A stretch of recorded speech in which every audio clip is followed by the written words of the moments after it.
പൈങ്കണ്ണിയൂർ മഹല്ല് ജമാഅത്ത് സംഘടിപ്പിക്കുന്ന ഈ വർഷത്തെ നബിദിന പരിപാടിയുടെ ഔപചാരികമായ ഉദ്ഘാടന കർമ്മം നിർവഹിച്ചുകൊണ്ട് പതാക ഉയർത്തുന്നതിന് വേണ്ടി പൈങ്കണ്ണിയൂർ മഹല്ല് ജമാഅത്ത് ട്രഷറർ കുഞ്ഞീദ് ഹാജി അവരുകളെ സാദരം ക്ഷണിക്കുന്നു.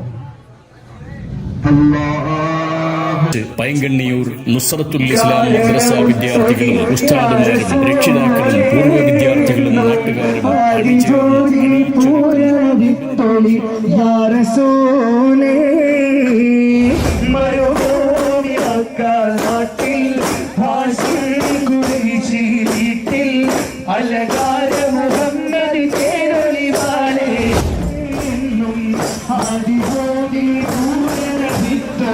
Ya Rasul